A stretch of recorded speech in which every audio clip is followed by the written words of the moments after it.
Om Ajnanatimirandasya Jnananjana Shalakaya Chakshurmitam Yena Tasmai Shri Guruve Namah. Shri Chaitanya Manobhistam Stapitam Yena Bhutale Swayam Rupa Kadamayam Tadati Swapadantikam Vandeham Shri Guru Shri Utapadakamlam Shri Gurun Vaishnavamscha Shri Rupam Sagrajatam Sahagana Raghunathan Vitam Tam Sajivam Sadvetam Savadutam Parijan Saitam Krishna Chaitanya Devam Shri Radha Krishna Padan Sahagana Lalita Shri Vishakan Vitamscha He Krishna Karuna Sindhu Dinabandhu Jagatpate Kupesha Gopika Kanta Radha Kanta Namastute Tapta Kanchana Gaurangi Radhe Vrindavaneshwari Vishabhanu Devi Pranamami Hari Priye Vanchakalpatarubhascha Kripa Sindhubheva cha Patitanam Pavanebhyo Vaishnavebhyo Namo Namah. Jai Shri Krishna Chaitanya Prabhu Nityananda Shri Advaita Gadadhar Shri Vasadi Gaur Bhakta Vrinda Hare Krishna Krishna Krishna Hare Hare Hare Rama Rama Rama Hare Hare Om Namo Bhagavate Vasudevaya Om Namo Bhagavate Vasudevaya Om Namo Bhagavate Vasudevaya. Hare Krishna, thank you all for coming. So today we will do the second part of Unit 15 revisions. Today we'll revise Srimad Bhagavatam, Canto 4, Chapters 5, 6 and 7. And towards the end of the class today, I will also briefly answer Shivangi's question from last time about Nar Narayan. So we'll start with Canto 4, Chapter 5. Now we don't have any presenters. Is anybody still willing to do the presentation for Chapter 5?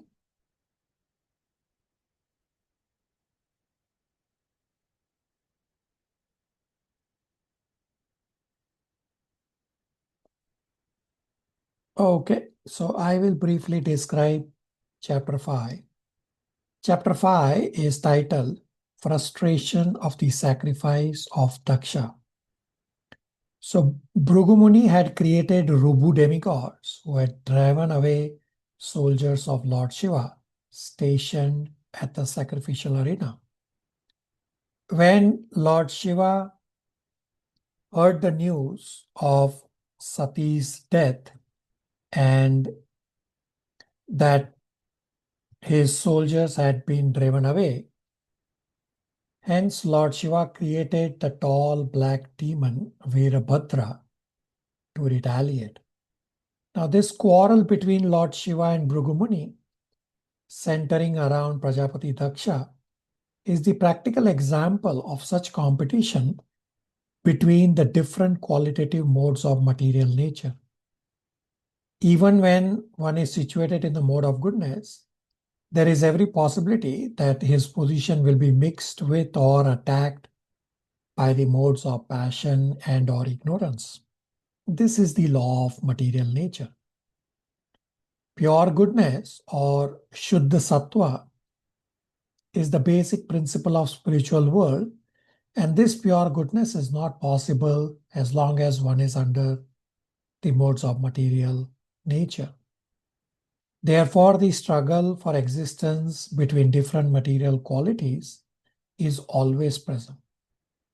Veerabhadra and his associates destroy Daksha's sacrifice.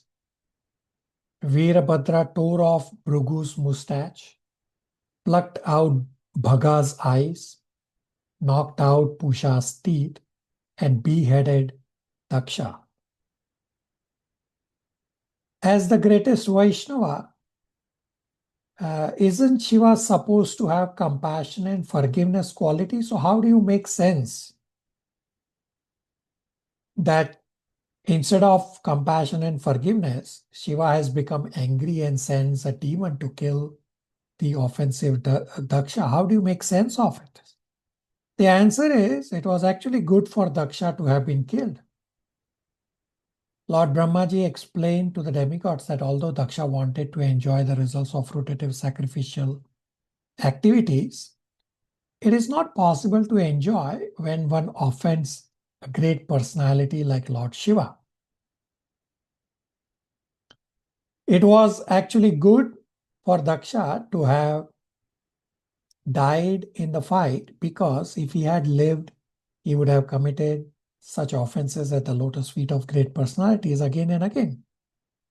According to Manu's law, when a person commits murder, punishment is beneficial for him, because if he is not killed, he might commit more and more murders and therefore be entangled in his future lives for having killed so many persons.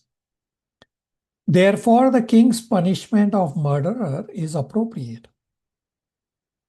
If those who are extremely offensive are killed by the grace of the Lord, that is actually good for them. Therefore, Lord Brahmaji explained to the demigods that it was actually good for Daksha to have been killed. So this is one of the reasons of how you understand Shiva's actions. And the second is Lord Shiva's punishment of the demigods. There is a gulf of difference between punishment imposed, say, by a conqueror on an enemy, and like that of a father imposes on his son. Lord Shiva is by nature a Vaishnava, a great devotee. And his name in this connection is Ashutosh, that he is very easily satisfied. Shiva is always satisfied, and therefore he did not become angry as if he were angry on an enemy. Lord Shiva is not inimical to any living entity. Rather, he always wishes the welfare of all. So whenever Lord Shiva chastises a person, it is like a father's punishment of his son. Lord Shiva is like a father because he never takes seriously any offense by any living entity, especially the demigod. So it was more, so Lord Shiva's punishment of Daksha is more of like the father imposes on a son and not like an enemy. That's a quick summary of chapter 5. It is a very short chapter. Questions, comments, realizations?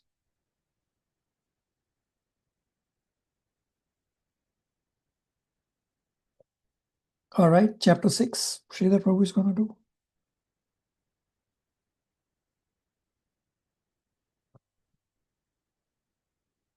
Krishna, Prabhuji's and Mataji's, Dandavat Pranams, all glories to Srila Prabhupada.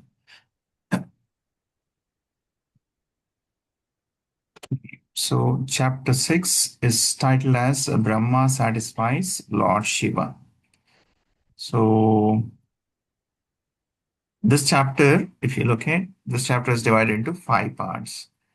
So, the first part is demigods approach Lord Brahma for help, because as Prabhuji just concluded the previous chapter, so Veerabhadra creates havoc, and so the demigods come for help to Lord Brahma to pacify Lord Shiva. So that is the first part. Second part is the description of the Kailasha hill, and the third part is the description of Alaka region. And the fourth and the fifth ones are darshan of Lord Shiva as seen by demigods. And the fifth one is Brahma glorifies Lord Shiva and petitions him. So from 1 to 6, if you look at, so all the priests and other members of the sacrificial assembly and all the demigods, so approach Lord Brahma for help to speak to or pacify Lord Shiva. And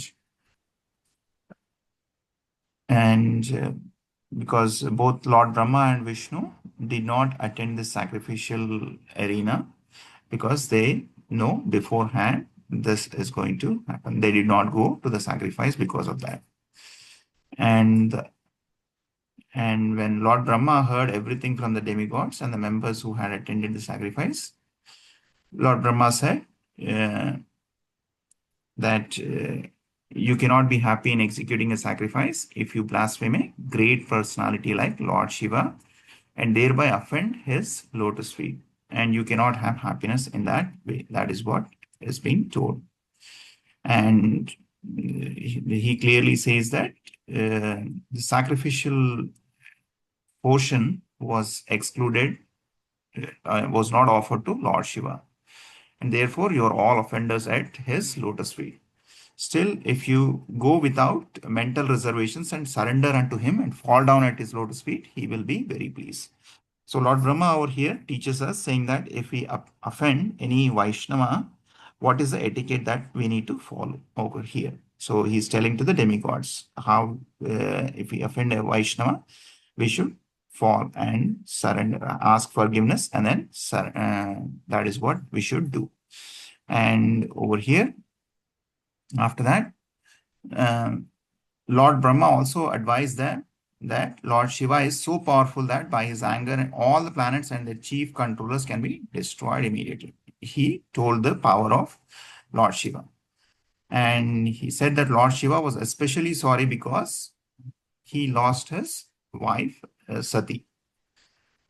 And under the circumstances, Lord Brahma suggested it would behoove them, the demigods, to go at once and beg his pardon.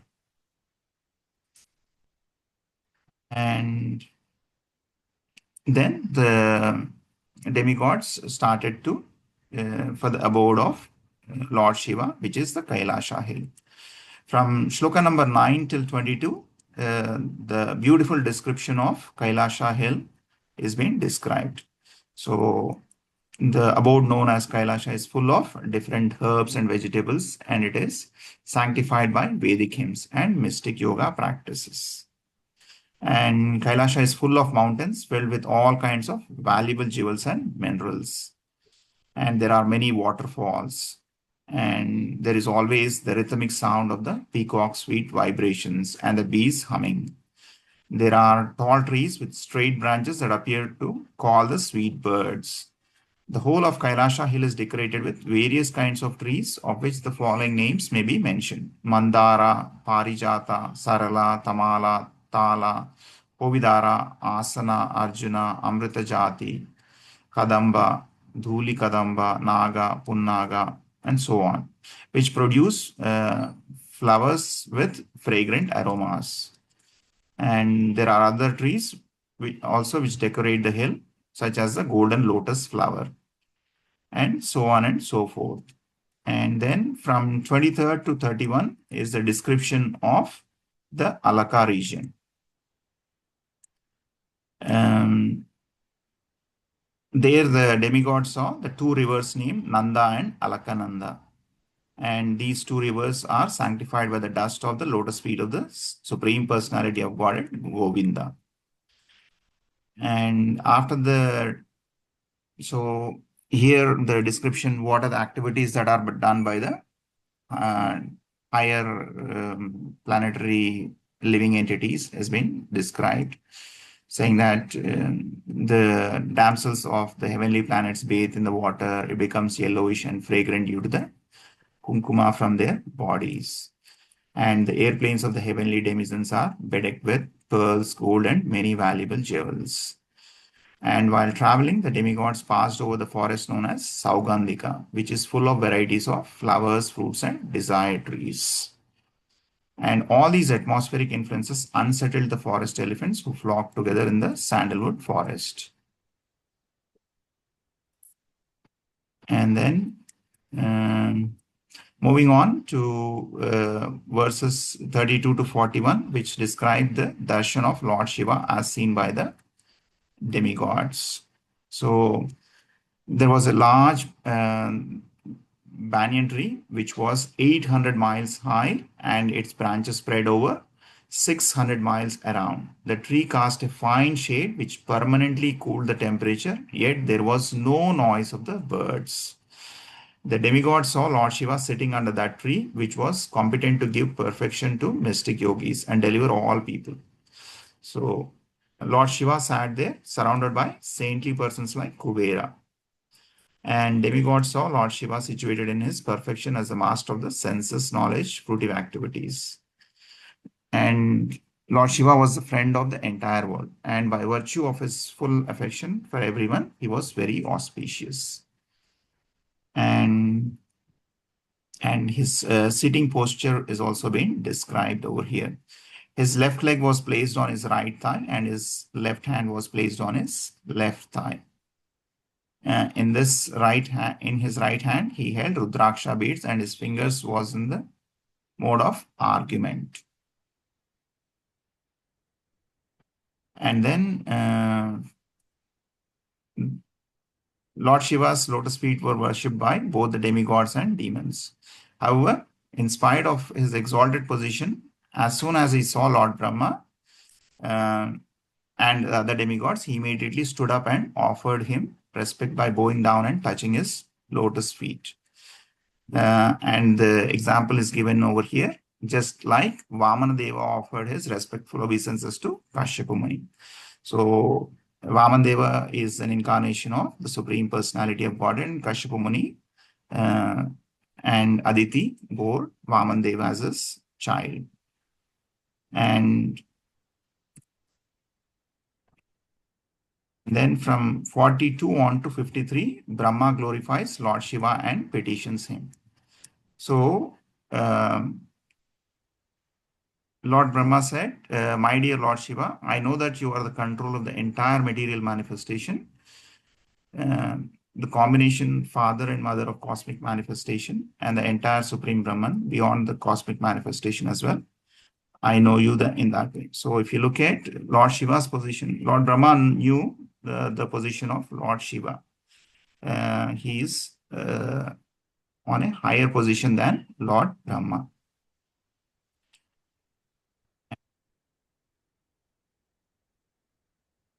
And the system of sacrifices through the agency of Daksha was introduced, and thus one may derive the benefits of religious activities and economic development.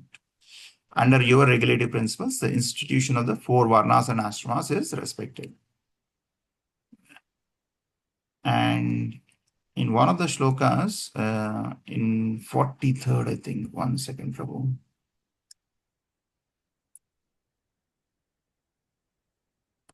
So there is an example or an analogy given saying that, okay, so over here in the purport of 43, the mode of ignorance or tamoguna is considered very much lower than others, but in the higher sense, it is also auspicious. And an example is given that the government has both an educational department and a criminal department. An outsider may consider the criminal department inauspicious. However, from the government's point of view, it is as important as the education department, and therefore the government finances both departments equally without discrimination.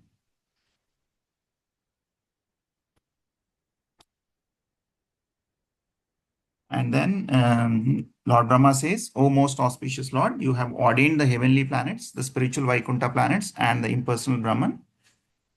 Similarly, for others who are miscreants, you have destined different kinds of hells as well.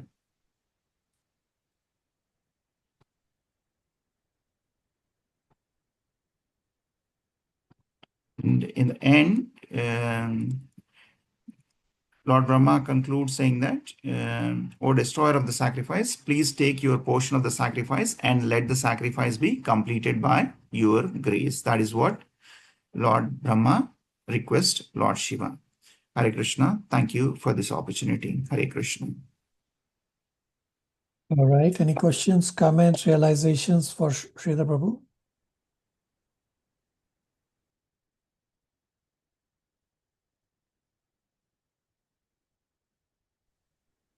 Thank you, Mr. Prabhu. He always makes very detailed presentation, very informative.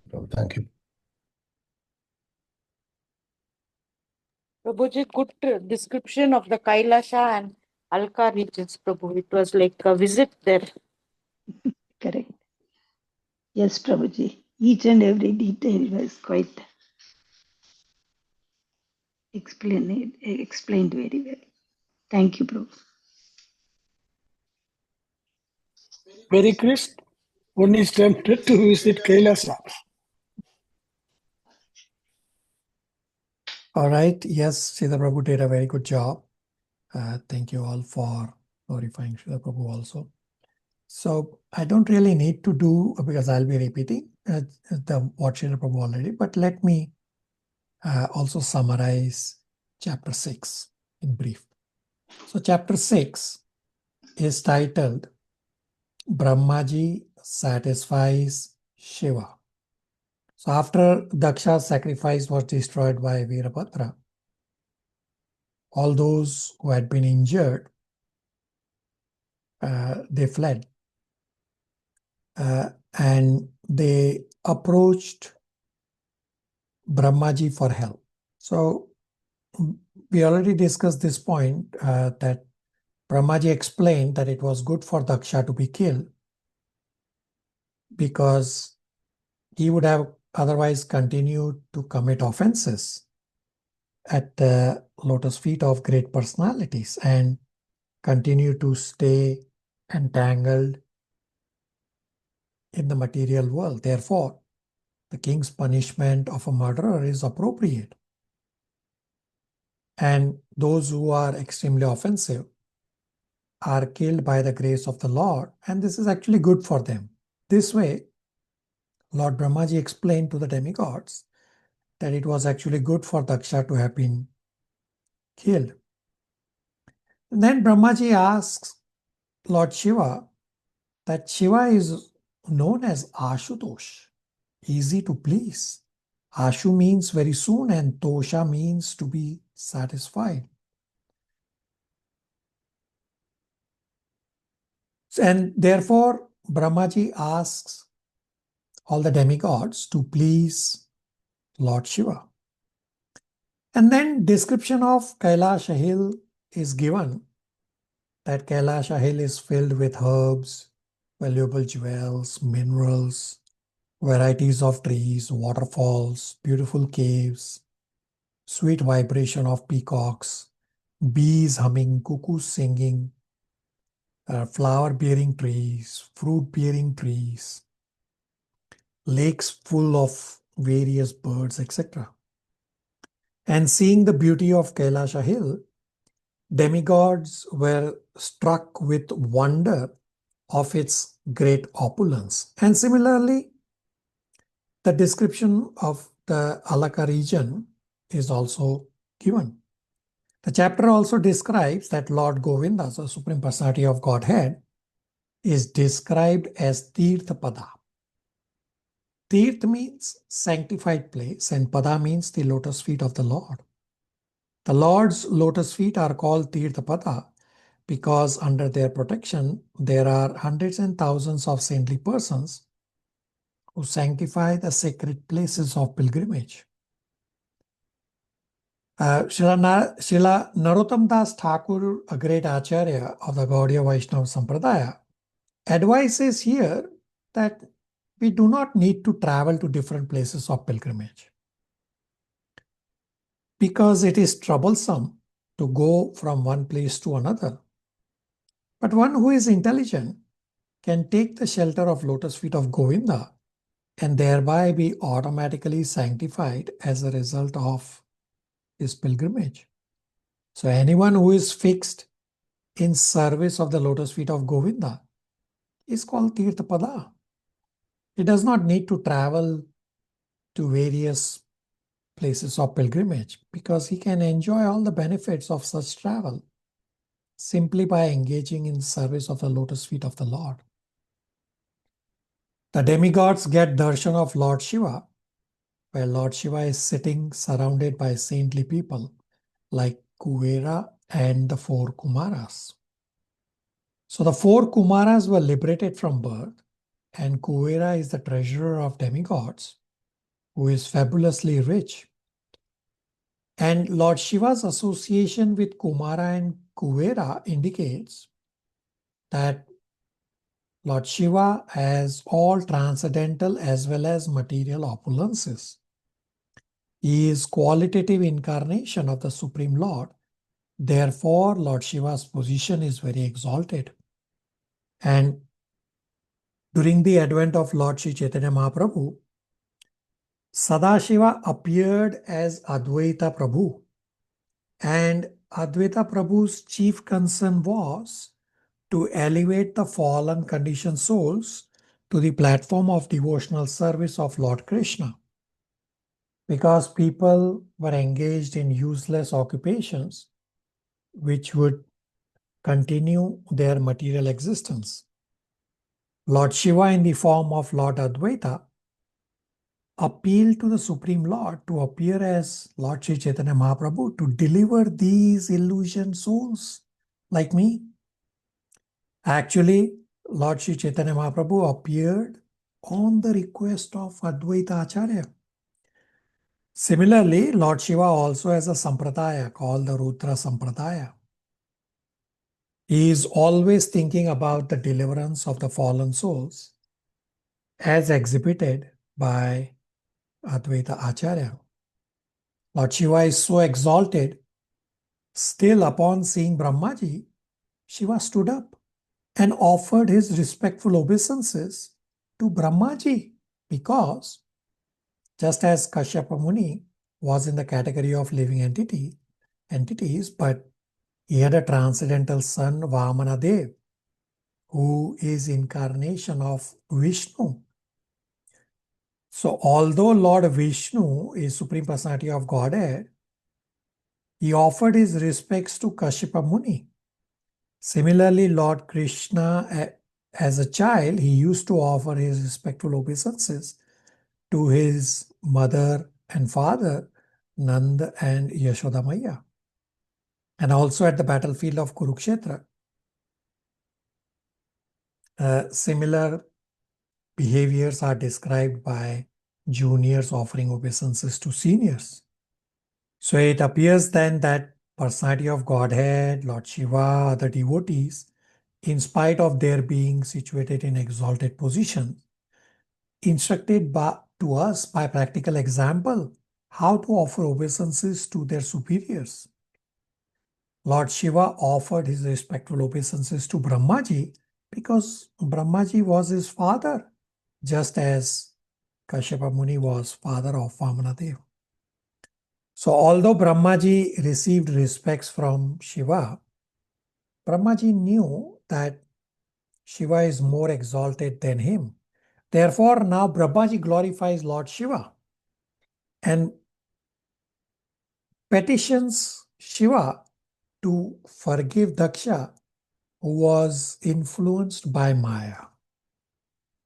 Brahmaji is saying that Daksha initiated dharma, and since Daksha is dead, therefore dharma will be destroyed, causing misfortune of the world. Therefore, Brahmaji requests Lord Shiva to revive Daksha, forgive Daksha and revive Daksha. Now, the mood of devotees during calamities is described that from the purport of Srimad Bhagavatam 10.14.8 is that when a devotee is in calamity, he takes it as the benediction of Supreme Lord and takes responsibility himself for his past misdeeds. In such a condition, he offers still more devotional service and is not disturbed. One who lives in such a disposition of mind, engaged in devotional service, is the most eligible candidate for promotion to spiritual world. Such a devotee's claim for promotion to spiritual world is assured in all circumstances.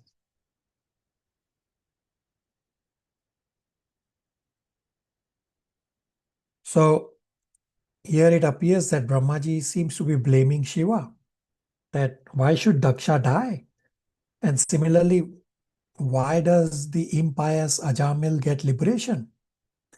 Therefore, Brahmaji will clarify that Shiva's punishing Daksha is not due to anger.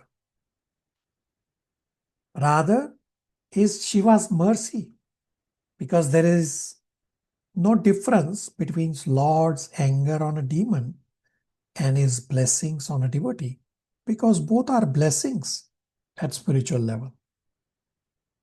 Lastly, the difficulties of performing the Vedic rituals in Kali Yuga are described that if we do not work for satisfaction of Supreme Lord Vishnu, then reaction of work will bind us.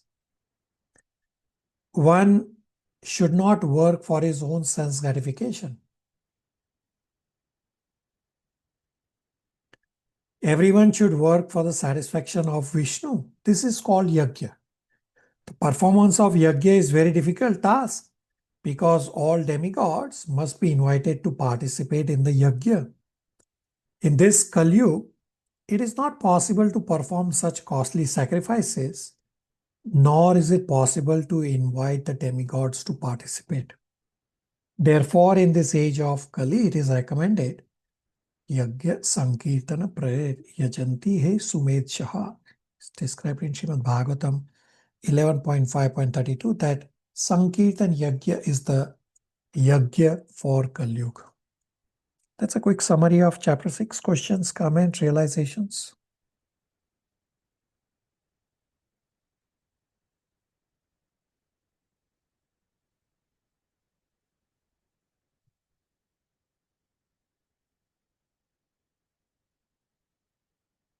All right. Chapter 7. Shalini will start and Kalyani will finish. I'll play Shalini's recording.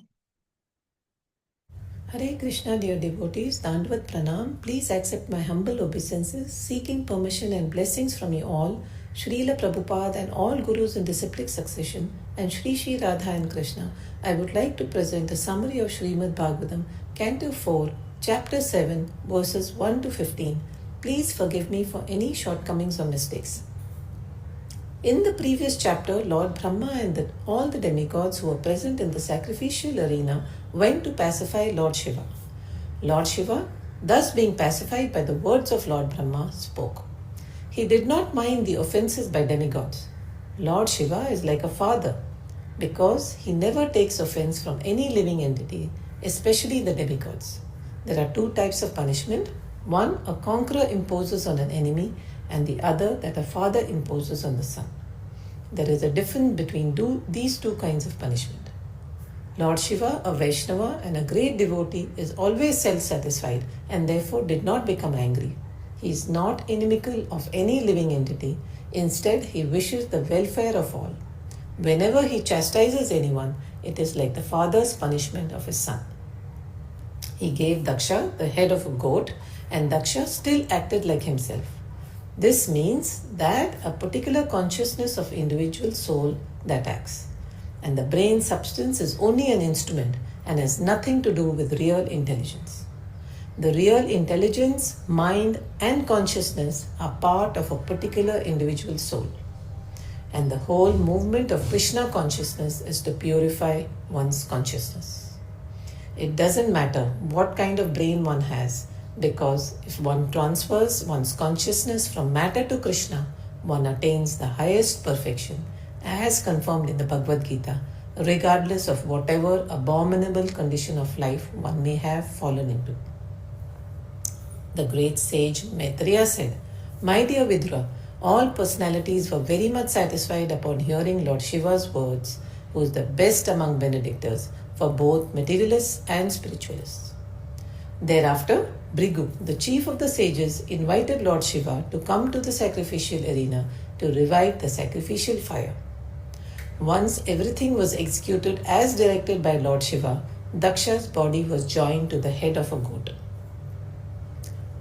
Daksha actually took another body when he took the head of a goat, but because the consciousness is individual, his consciousness remained same, although his bodily condition changed.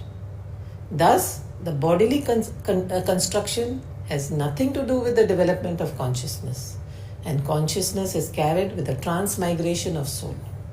And this is the arrangement of Lord, which is so nice that if a person's consciousness is turned to Krishna consciousness, there is no doubt in the next life he will be a great devotee of Krishna, even if he is offered a different type of body. King Daksha was fully awakened to his proper senses, and he knew that the punishment was simply a mercy of the Lord. With pure consciousness, he began to offer prayers to Lord Shiva. He said, "My dear Lord Shiva, I have committed great offense against you, but you are so kind. Instead of withdrawing your mercy, you have done me a great favor by punishing me." Lord Shiva punished Daksha not as one does to his enemy. Rather, he punished him just to bring him to senses, so that he would know that he had done wrong. Daksha could understand this, and he acknowledged the great mercy of Lord Krishna and Lord Shiva towards the fallen Brahmanas, including himself. Lord Shiva is always interested to protect animals and the animalistic living entities who are not very advanced spiritually. He is known as Pashupati, the protector of Brahmanas and other living entities. And Lord Shiva's punishment is just like that of a cowherd boy who keeps a stick to frighten his animals. Force is required for the animalistic class of men, whereas those who are advanced and convinced by spiritual authority.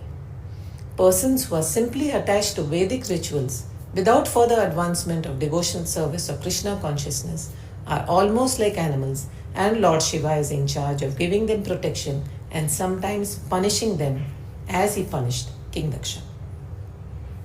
Daksha says he did not know Shiva's full glories and insulted him with words and was going to hell, but it is Lord Shiva's compassion upon him who saved him by awarding him punishment to neutralize the offense.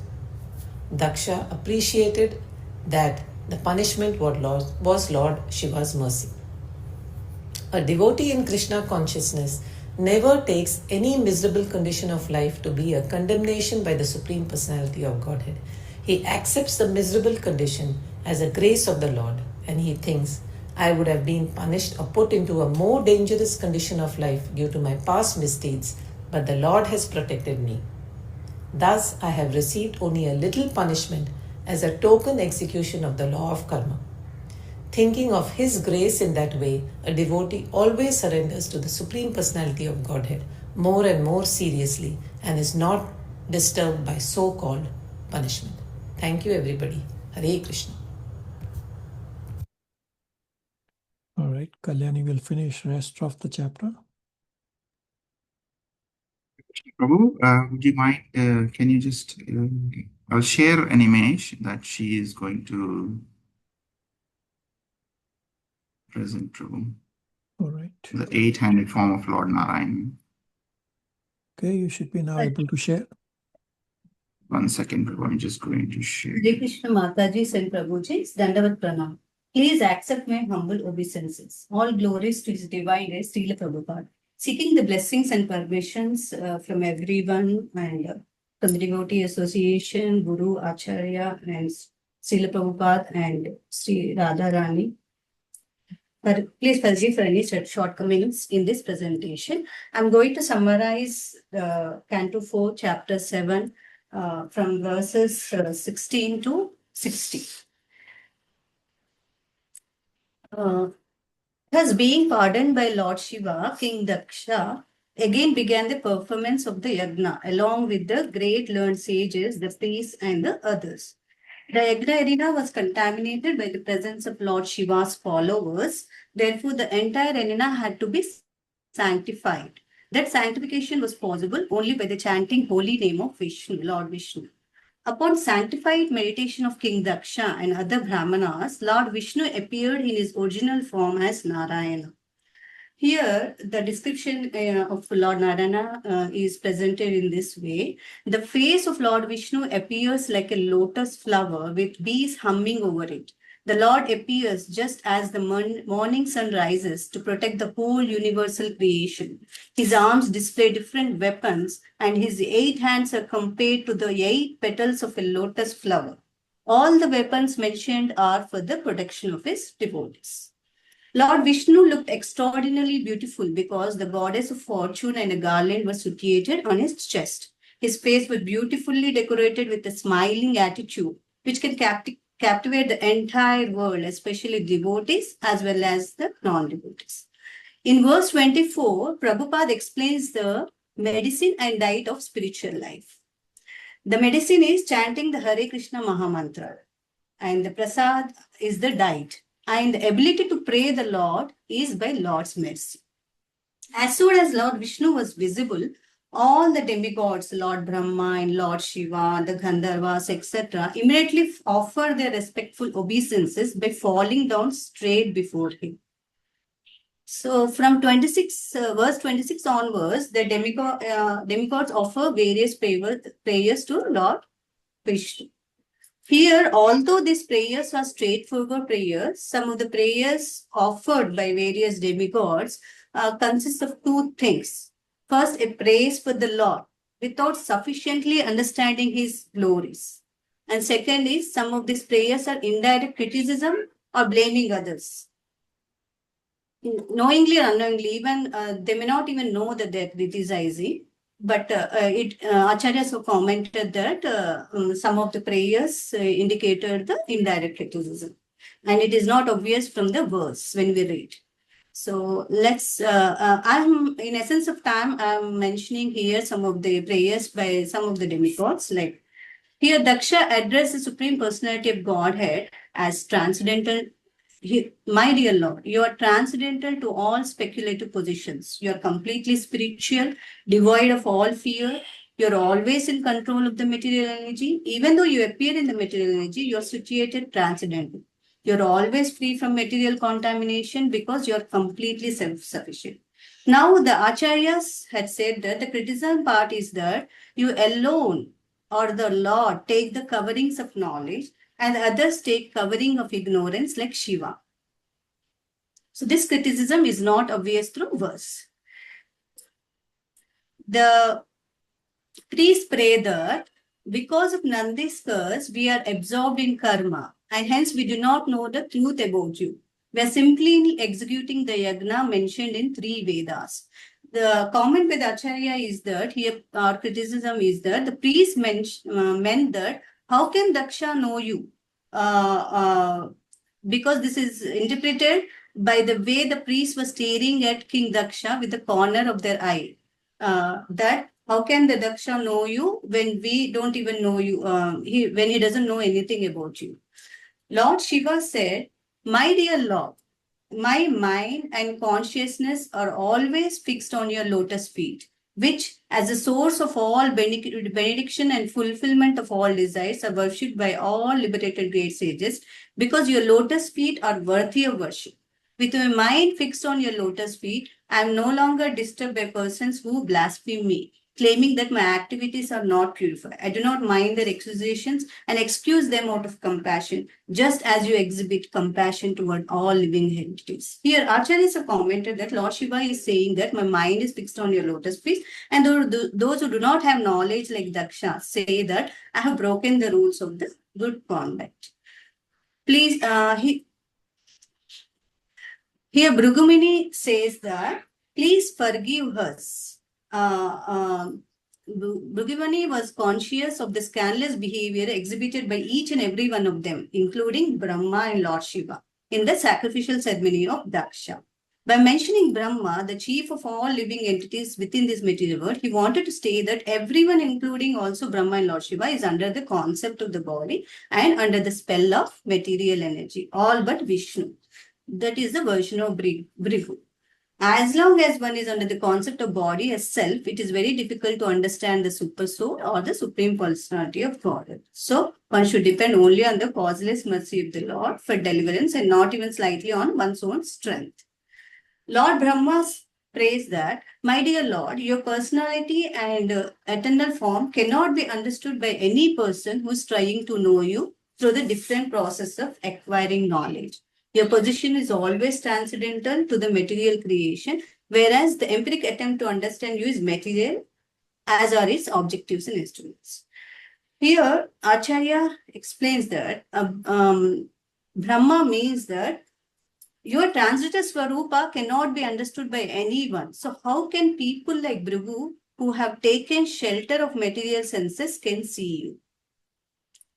The sages prayed. Even great demigods like Brahma worship the goddess of fortune in order to win her favor. But although the Lord is worshipped by many hundreds and thousands of goddesses of fortune, he is not at all attached to any one of them. And the great mystics pray that, dear Lord, persons who see you as non-different from themselves, knowing that you are the super soul of all living entities, are certainly very, very dear to you. You are very favorable towards those who engage in devotional service, accepting you as a Lord and themselves as a service. By your mercy, you are always inclined in the favor. It is indicated in this verse that the monists and the great mystics know the Supreme Personality of Godhead as one. This oneness is not the misunderstanding that a living entity is equal in every respect to the Supreme Personality of Godhead. The Brahmanas praises that the Lord Vishnu is everything. That is the five, the offering, the clarified word. It is confirmed here in the performance of Sankirtana Yagna in this age is as good as all other yagnas in all other ages. If one performs Sankirtana Yagna by chanting Hare Krishna, Krishna Krishna, Hare Rama, Rama Rama, Hare Hare, there is no need to arrange elaborate paraphernalia for the prescribed sacrificial ceremonies recommended in the Vedas. Brahmanas indirectly criticize the followers of Lord Shiva, but because the Brahmanas were always protected by Lord Vishnu, Shiva's followers could not do any harm to the prosecution of the sacrificial process. Personified Vedas say, you are transcendental to all material qualities and no one knows you or your actual situation. The positive transcendental qualitative manifestation is unknown to the students of Vedas as well as to the great demigods like Brahma and Shiva. Actually, the transcendental qualities are manifested only to the devotees. Hence, after all these prayers by various demigods, Lord Vishnu is actually the enjoyer of the results of all sacrifices. Yet, because of his being the super soul of all living entities, he was simply satisfied with his share of the sacrificial offerings. He therefore addressed Daksha in a pleasing attitude that, and to all other demigods, he addressed as thus. Lord said that Brahma, Lord Shiva, and I are the supreme cause of the material manifestation. I am the super soul, the self-sufficient witness. But impersonally, there is no difference between Brahma, Lord Shiva, and me. The Lord continued, my dear Daksha, I am the original personality of Godhead, but in order to create, maintain, and enlate this cosmic manifestation, I act through my material energy, and according to different grades of activity, my representations are differently named. The entities have different bodies, but originally in the beginning of creation, Lord Vishnu is alone. For the purpose of creation, Brahma is manifested, and for annihilation, there is Lord Shiva. The Lord continued, one who is not in proper knowledge thinks that demigods like Brahma and Shiva are independent, or he even thinks that the living entities are independent. A person with average intelligence does not think the head and other parts of the body to be separate. Similarly, my devotee does not differentiate Vishnu, the all-pervading personality of Godhead, from anything or any living entity. The Lord continued, one who does not consider Brahma, Vishnu, Shiva, or the living entities in general to be separate from the Supreme, and one who knows Brahman actually realizes peace, others do not. Therefore, the Brahma, Lord Shiva, and Lord Vishnu are separate, but at the same time they are one. This is the philosophy of simultaneous oneness and difference.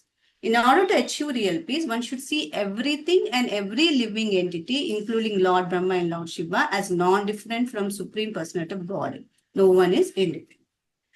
After the addressing of Lord Vishnu, Daksha, the head of all Prajapatis, having been nicely instructed by the Supreme Personality of Godhead, worshipped Lord Vishnu. After worshipping him by performing the prescribed sacrificial ceremonies, Daksha separately worshipped the Lord Brahma and Lord Shiva. Thus, worshipping the Supreme Lord Vishnu, Daksha was completely situated on the religious path. Moreover, all the demigods who had assembled at the sacrifice blessed him that he might increase his piety, and then they left. So after this, after Maitreya explains all this, he mentioned that he heard that Sati, after giving up the body which she has received from Daksha, Dakshayani took her birth in the kingdom of Himalayas. She was born as the daughter of Meena. Having said, Maitreya said that he heard this from authoritative sources. And Ambika, goddess Durga, who was known as Dakshayani, again accepted Lord Shiva as her husband, just as different energies of the Supreme Personality of God act during the course of a new creation. The great sage Maitreya concluded If one hears and again narrates with faith and devotion the story of the Daksha Yagna, as it was conducted by the Supreme Personality of Godhead Vishnu, then certainly one is cleared of all contamination of material existence. Hare Krishna. Please forgive for any shortcomings. Thank you. All right. Any questions, comments, realizations for Shalini and Kalyani? Both have done very well. Well done. Prabhuji, all good qualities of Shiva was explained very well by Shalini Mataji, and consciousness is because of the soul was also explained very well by Shalini Mataji. And how a Krishna conscious person takes a punishment, Prabhuji. Kalyani Mataji's explanation of law.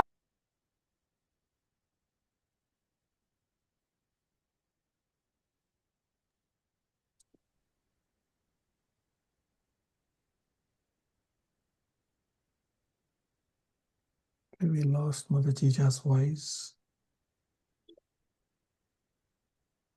I repeat, Yeah, Mother Jija, repeat. Prabhuji, all good qualities of Shiva was explained very well by Shalini Mataji. The consciousness is because of the soul was also explained very clearly. How a Krishna conscious person takes punishment also was very clear, Prabhuji, by Shalini Mataji. Kalyani Mataji explained Lord Narayana's description very well. It was very divine, Prabhuji.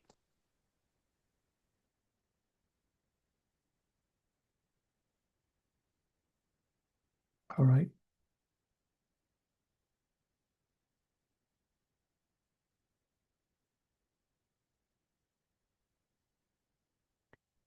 Okay. Yes, both Shalini and Kalyani have already done a very good presentation of chapter 7. Let me quickly summarize chapter 7 as well. Chapter 7 is titled The Sacrifice Performed by Daksha. So Shiva satisfies Brahmaji's request, and Lord Shiva revives Daksha's life with a goat's head because there is a gulf of difference between punishment imposed by a conqueror on an enemy and like that of a father imposes on his son. Lord Shiva is by nature a Vaishnava, a great devotee, and he is known as Ashutosh, to be easily satisfied. He is always satisfied, and therefore he did not become angry as if he were angry on an enemy.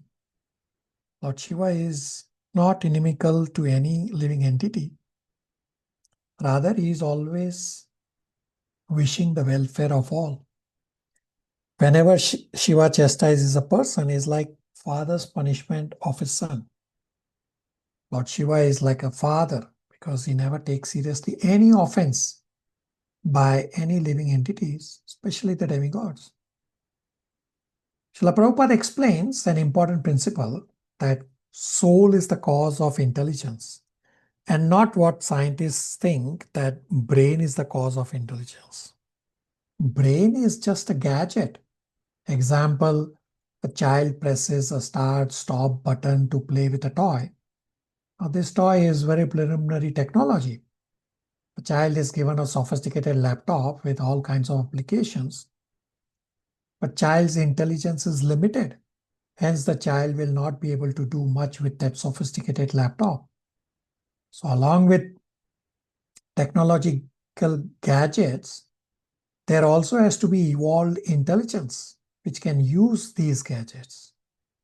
So animals may not be able to do philosophical thinking because animals' brain is not developed. But brain is just a facility. Brain is like a gadget. Beyond the gadget, it's the conscious soul using the facility for more deep thinking. And soul is the source of consciousness. And soul has to use the brain. So human brain has much more capacity, but still the brain is just a tool, a gadget. Human brain tool is more sophisticated than the brain tool, which is the animal brain. But no matter how sophisticated the tool may be, the person using the tool also has to have that capacity, that skill to use that sophisticated tool. So when Daksha's head was exchanged with that of a goat, Srila Prabhupada says that modern scientific theory that brain substance is the cause of all intelligence is not valid. The brain substance of Daksha and that of a goat are different. But Daksha still acted like himself, even though his head was replaced with that of a goat. The conclusion is that it is the particular consciousness of an individual soul which acts. The brain substance is only an instrument which has nothing to do with real intelligence. The real intelligence, mind, and consciousness are part of a particular individual soul. After Daksha's head was replaced by the goat's head, Daksha was as intelligent as he was previously. Daksha prayed very nicely to satisfy Lord Shiva and Lord Vishnu, which is not possible for a goat to do. Therefore, it is definitely concluded that brain substance is not the center of intelligence. It is the consciousness of a particular soul that works intelligently. Daksha starts a sacrifice and Lord Vishnu arrives. Lord's beautiful form is described. And then Daksha, as well as demigods and various members of the assembly, they offer prayers to the Lord. Now, some of these prayers offered by various participants of Daksha's sacrifice consist of two things. One is praise of the Lord without sufficient understanding of his glories. And second is some are indirect criticism or blame of others.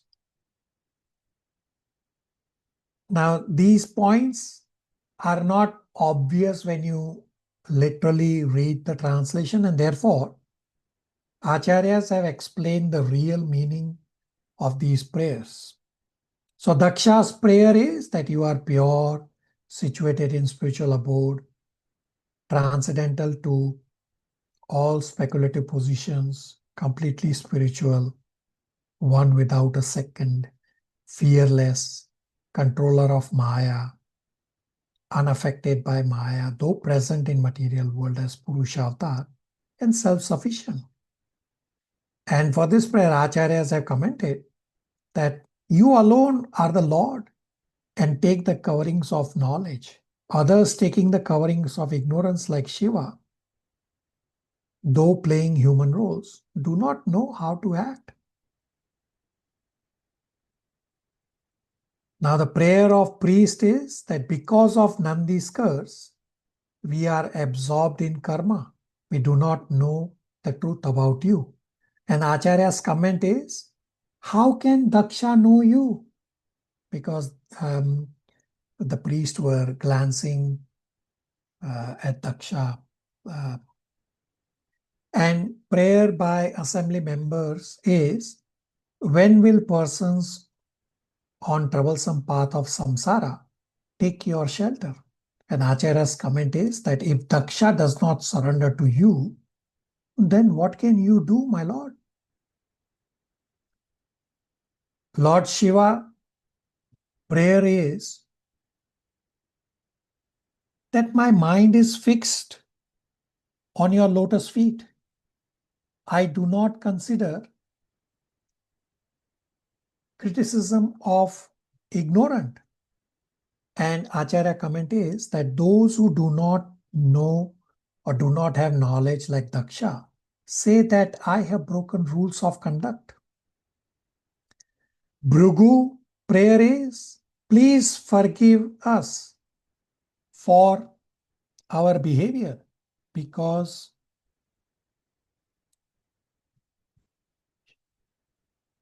even Brahmaji, Shiva, and myself are covered by ignorance. Therefore, we cannot understand truth about you. And Acharya comment is, even Brahmaji, Shiva, do not know the truth about you. Then Brahmaji prayer is, your transcendental Swarupa cannot be understood by material knowledge. And Acharya comment is, how can people like Bhrigu, who have taken shelter of material senses, know you?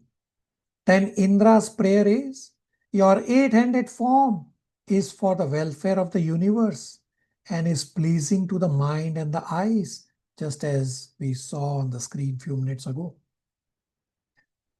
Thank you for sharing the eight-handed form. And the Acharya's comment is, your mercy, by your mercy, we are able to see your form. The wives of the performers of sacrifice prayer is, please revive the sacrifice. And Acharya comment is, without Lord's presence, nothing can be accomplished. The sage's prayer is that your activities are astounding. You are not contaminated and not attached to even Lakshmi. And Acharya comment is, other performers of actions are attached. Demigod prayer is, you are protector, maintainer and destroyer of this universe. Please protect us. And Acharya comment is, you are known by your servants and not by others. Brahmana's prayer is, we offer respects to you who are sacrificed, personified as Varahadev. Chanting your name destroys obstacles. And Acharya comment is, obstacles to sacrifice were the followers of Shiva. The Lord then instructs Daksha that there is no difference between Lord Brahmaji and Shiva, meaning there is no difference between Vishnu, Brahmaji and Shiva, because all jivas are his tatastha Shakti. Only ignorant people see differences. My devotees never see difference between me and the jivas, just as one does not see any difference between himself and his limbs. Lastly, Daksha completes the sacrifice, worships Vishnu and Shiva. And then Sati is reborn and Sati marries Shiva again. And the last couple of verses describe the benediction of hearing this pastime is that the sins will be destroyed. That's a quick summary of chapter 7. Questions, comments, realizations?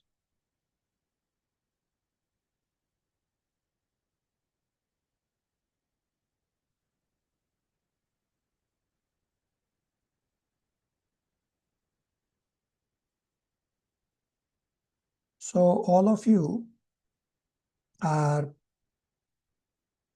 doing very, very good presentations, and you can just continue doing this. You all have perfected the presentation approach. Just visualize how we all started and where we are. This is progress. This is elevation. Thank you all. Super excellent execution by all. Now, I only want to comment here one small point, that if you miss a class, you are listening to recordings, which is very good. You should try to provide at least one striking point and at least one inquiry to me offline. This will force you to listen to the recording. Otherwise, you are just assembling the recordings and they sit and keep accumulating. So many of you are already listening to recordings. Some of you, if it is a challenge, then force yourself by sending me at least one striking point and at least one inquiry so that you are on track. Everybody can do that, please. Prabhuji, Yes, Guruji. Yes, Prabhu. Yes, Prabhuji. Uncle? Prabhuji, in fact, whenever a devotee presents, followed by your refined interpretation, which is also a revision. I take down notes, both points, and it becomes, when you write quickly, of course, I'm not able to keep pace with the speed in which you describe, but still, key points, I have noted everything. So, at least I think most of them are doing that. So, your feedback inquiry is to ensure that we are not mechanically sitting, but we are strictly following, because the whole topic is very exciting and interesting, and realization begins right from in the hearing. For example, I have realized so many things in life. For example, the latest is the soul matters, not the intelligence here. So, and I also want to tell me, you were telling me I am not able to follow. That's why when I was going through the 7th chapter, the various prayers by Brahmanas, demigods, Brigumuni, and etc., and Acharya's description. How did you bring those things? I am not able to understand. How do I go about that? I hope I have not confused you. Yeah. So it's super excellent that you are taking notes and hearing with rapt attention, as well as like some of you, how you comment for the various presenters, means you are all hearing with rapt attention. So this is perfect, not just by Uncle, but by everybody. Now, in terms of Uncle's inquiry, I also did not know from the simple read what acharyas are saying. So in terms of how I come to know about what acharyas comment is because before I have also studied Srimad Bhagavatam, and I have heard from acharyas, and I'm only repeating what I have heard. So this is the hearing process, to hear in parampara. I did not know when I read the verse. So just as when I ask you all to read the chapter before the next class, is the same instruction I also get when I go to my Srimad Bhagavatam classes. So I also read this, and I did not know all these acharyas' comments until I hear from the acharyas in parampara, and this is the parampara process. This is the hearing process in parampara, that it is the uncontaminated hearing process that we all have to follow, not by our own contaminated mind. Our own simple read, yes, it is good, but it can only take us so far. We have to hear from the acharyas, the great acharyas. I'm only repeating. When I'm doing class, don't think I am some great. No, I don't do anything. I don't do anything. I only repeat what I hear. And I'll give you the perfect example. So for example, last class, Shivangi asked this question about Nar Narayan. So I had to go and research, and I will just now answer about Nar Narayan. So I will only repeat what I heard and researched for this Nar Narayan. So that's what we are supposed to do. Uncle? Little clarification further. When I read this Srimad Bhagavatam chapter 7 up to 61, I could not find this Acharya's description, Prabhuji. You are correct. Have I missed anything? Yeah, you are correct. It's not there in Srimad Bhagavatam. So we have discussed that there is Shruti and there is Smriti. Shruti means the words spoken by the Lord, and Smriti means what acharyas have interpreted and clarified for us. So the Smriti may not always be there in the Srimad Bhagavatam. Smriti is always we have to hear. Shruti is also hearing. These are the words coming from the Lord. But you are absolutely correct. The Acharya's comments are not there in the Bhagavatam that we have.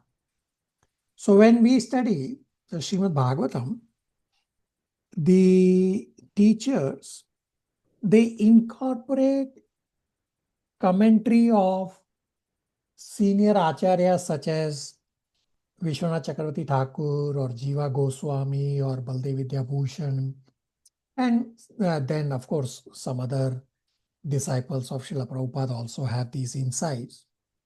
So all that gets covered when we study. Therefore, I have said that this Bhakti Shastri course and this Bhakti Shastri course is on the Bhagavad Gita, Nectar of Instruction, Nectar of Devotion, Shishopanishad. It is pretty intense. And same way, the Srimad Bhagavatam course, which is Bhakti Vaibhav, and for the first 6 cantos, and then Bhakti Vedanta for the remaining 6 cantos, it is pretty intense. It's a lot of effort that goes through in these courses. And therefore, if you recall, when I had to write the exams, I had to cancel our classes so I can study. So it's no I child's play. understand. Does that answer?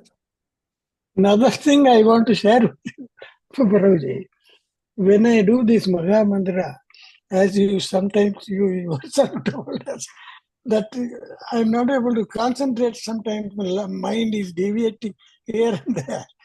But in this class, I want you to be assured that 100% rapt attention. I'm not able to deviate in a nutshell. Yeah, this is the power of Mind Bhagavatam. doesn't deviate. Yeah, you are correct. And this is the power of devotee association, and this is the power of Srimad Bhagavatam. You are absolutely correct. So what we are trying to do here in devotee association, and this is taught by Sri Chaitanya Mahaprabhu, that whenever Sri Chaitanya Mahaprabhu met the devotees, he will just sit and just recite Bhagavatam and discuss Krishna Katha and chant Hare Krishna Mahamantra. Why? Because in devotee association, it is relishable. The mind is literally focused. The mind has no other place to go. This is why you are able to focus, is because you are relishing. You are getting this higher taste. Therefore, the lower taste does not matter. So if you just keep continuing this, you are correct that yes, other times the mind does deviate.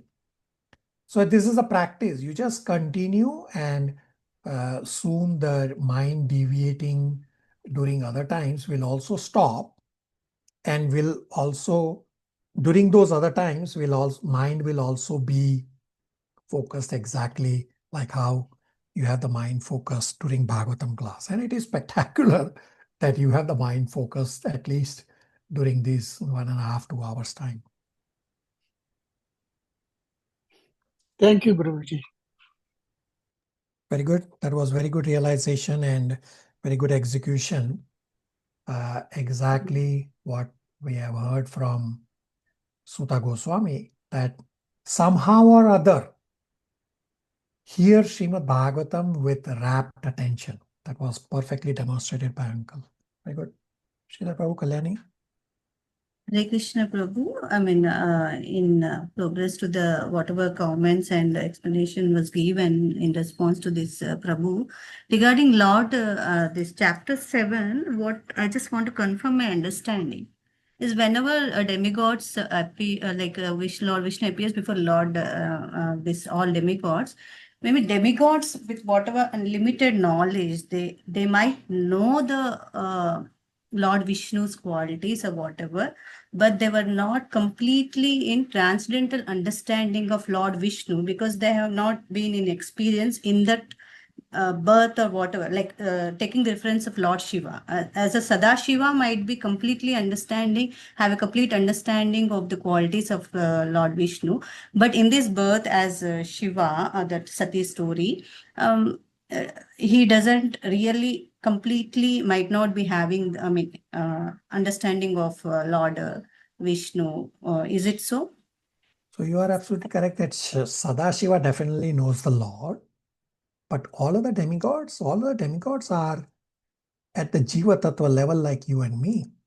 And yes, demigods are devotees, but definitely not all demigods are pure devotees. Say, Brahmaji is pure devotee among demigods, or Yamraj is pure devotee among demigods. But rest of the demigods, yes, they are in administrative positions because of their elevation in devotion to some extent and because of their past deeds. But definitely all demigods are not pure devotees. Therefore, the demigod's understanding of the Lord will always be up to a limit.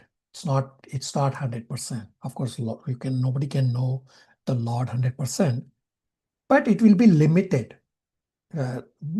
Demigod's understanding of the Lord will be less than what pure devotees know about the Lord. Kalyani? Yes, Prabhuji.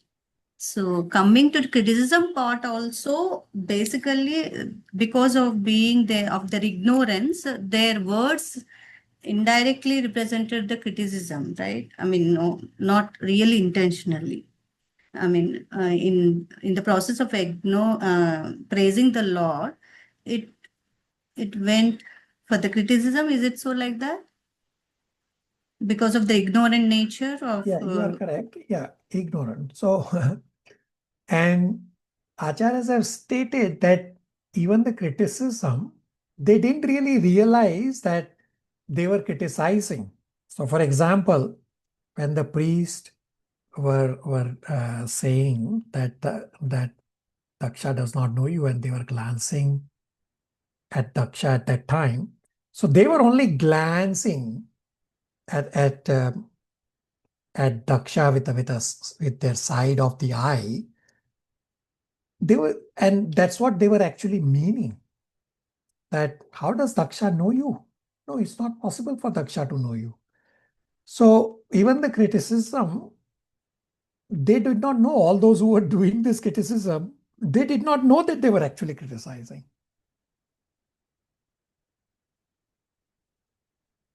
But here only in the Daksha's part, is there anywhere criticism for the Lord, or only criticism for each other among the demigods? Yeah, criticism is for each other, not the Lord.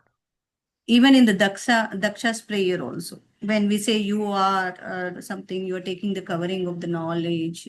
Yeah, so let me clarify. So Daksha's prayers, the Acharya's comment is, Daksha is saying that you alone are the Lord, and you have all the knowledge. But others, taking the covering of ignorance like Shiva, though playing role, they do not know. Now here Shiva is not necessarily referring to Sadashiva.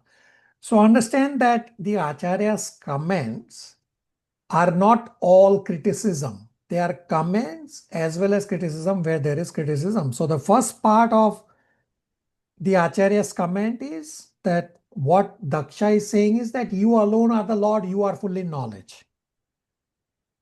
While the second statement of Acharya from Daksha's prayer is that those who have the coverings of ignorance, they do not know you.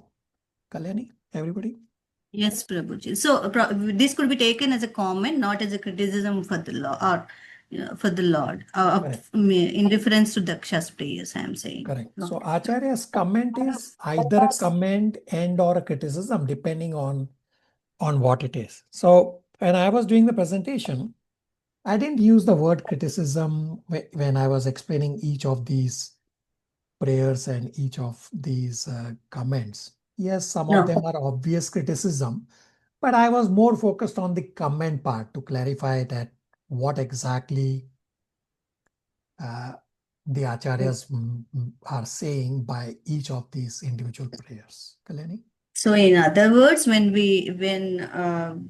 we take the reference of Acharya's comments or criticism, in whole it represents that whatever they are talking, demigods, they are really not have the full understanding of whatever they are talking, basically. Correct. Yeah.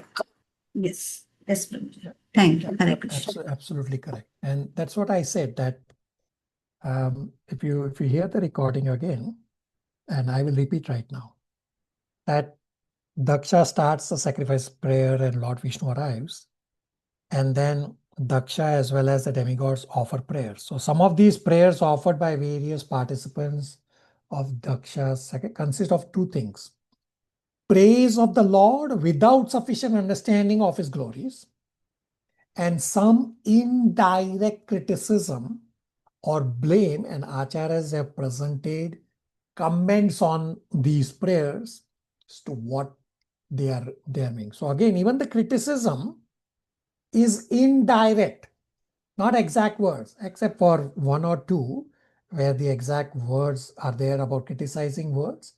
But otherwise, even the criticism is indirect, not direct. Kalyani? What I understood from this whole this parts part 4 and 3 is, even though all these whoever participants of sacrifice do not have complete understanding of the Lord, the Supreme Personality of Godhead, but still by the mercy of the God, they could see him, they could take the blessings from him, and the results or the fruits of the sacrifice. You are correct, absolutely correct. And therefore, the prayers of the wives of the performers, the wife said to the Lord, please revive the sacrifice. And the Acharya's comment for this prayers of the wife is that without Lord's presence, nothing can be accomplished. Kalyani? Thank you. Hare Krishna. All right, last few minutes, I will answer Shivangi's question about Nar Narayan. So I will only briefly answer. This is again a very elevated subject matter. So if you go from the start of Canto 3 discussion, after the difficult news that Krishna has gone back to Goloka Vrindavan, now the focus is on what Uddhava needs to do. And Krishna told Uddhava that go to Badrika Ashram where Nar Narayan Rishis are there. So these are twins. They are not one, they are twins, Nara and Narayan. And Krishna said that what Krishna has taught to Uddhava, the Uddhav Gita, Uddhava should speak that Uddhava Gita to Nar Narayan Rishis, as well as get the association of Nar Narayan Rishi. Why will become evident very soon. So Uddhava is going to Badrika Ashram to meet Nar Narayan Rishis because Krishna, who has gone back, Krishna said that you, Uddhava, get my association via Nar Narayan. So Nar Narayan staying at Badrika Ashram, Nar Narayan are special avatars of the Lord because Nar Narayan are twins. So Lord wanted to enjoy this special rasa of twin brothers, and therefore Lord incarnated as Nar Narayan, and these are real unique avatars. I will become evident in next few statements. So Lord wanted to enjoy brotherly relationship rasa, hence at times Balram is elder brother, and at times Balram as Lakshman is younger brother, because Lord wanted to enjoy both sides of the relationship, being elder and younger. And still, the rasa of the twins is different. And this is what Lord wanted to experience through the Nar Narayan avatar. So Nar Narayan as avatar of Lord are special avatar, first because they are twins. So Nar Narayan is actually one avatar, but in two forms. Hence, Nar Narayan at times are called as avatars of the Lord. Plus the second reason, which is explained in Mahabharata, that Nar Narayan are actually Arjuna and Krishna from Mahabharata time. That Arjuna and Krishna during Mahabharata time were Nara and Narayan in that avatar form. Now the question may come up, how can Nara means human, and Narayan means Lord, be twins? The answer is that this is Lord's Leela. And therefore I said this Nar Narayan is a real special avatar. Because Lord wanted to enjoy this different rasa in different forms and relationships. And further, Nar Narayan teaches cooperation. Now, during the Nar Narayan time, there was a demon named Sahasra Kavach. So Sahasra means 1,000 and Kavach means the kavach or the covering that you have, that or a shield that you have. Now this Sahasra Kavach demon was very difficult to defeat. Therefore, Nar Narayan worked cooperatively to defeat this Sahasra Kavach demon. And the story in Mahabharata goes on to describe that this demon Sahasra Kavach was actually Karna in Mahabharata. So Karna had only one Kavach, while this demon Sahasra Kavach, this demon had 1,000 Kavach. Therefore, it was difficult to defeat. And Nar Narayan defeated this demon with cooperation. So this was cooperation was one point that Nar Narayan taught, and the others speciality what Nar Narayan taught is how to do tapasya. They did a lot of tapasya, and this was Shivangi's question, that how can Arjuna and Lord be Nar Narayan? So I have briefly clarified, although I'm only talking briefly. The lecture was for more than an hour. I'm only summarizing in brief to what Shivangi was inquiring. Shivangi, does that help you?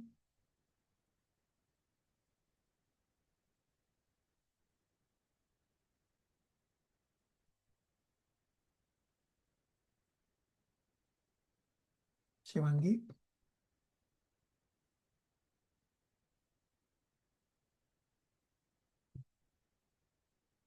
Everybody on the same page? I'm assuming Shivangi is not able to unmute. Hare Krishna, Prabhuji. Hare Krishna. Hare Krishna. Hare Krishna, Prabhu. Can you hear me? Yeah, Preeti, go ahead. Prabhuji, is this story there in Mahabharata about this Nar Narayan? It's about there. Yeah. It's there in Mahabharata. This Mahabharata book, right, Prabhu? What we get in temple? So depends on Mahabharata books. There are different print versions. So depends on which print version you take, and depends on how much details are available in that particular book. So Prabhuji, can you share your book, Prabhu, from where you read this? So there are multiple places, and I am summarizing. That's a very lot of research that I did. So focus on what I just summarized rather than going through the lot of details. So we don't. We have read in Srimad Bhagavatam that we don't really need to go to Mahabharata, except when what we have to find a particular answer about. Because Mahabharata is at Karmakanda level and Mahabharata is for less intelligent people. It was just there was a specific question, and therefore I went and did my research. Of course, that was a lot of research that I had to do. So just focus on what I gave you as a summary form. Yes, sir. Okay, thank you, Prabhu. Thank you. Hare Krishna. Somebody else also had something to say.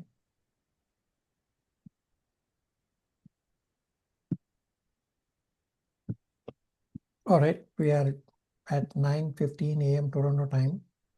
We'll stop here. Hare Krishna, everybody. And next week, please read Canto 4, Chapter 8. Yes, Sure, Prabhuji. Prabhu. Thank Hare you. Krishna. Hare Krishna, everybody. Thank you, Prabhu. Hare Krishna, Prabhu. Hare Krishna, Prabhuji. Hare Pranam, Krishna. Prabhu. Hare Krishna.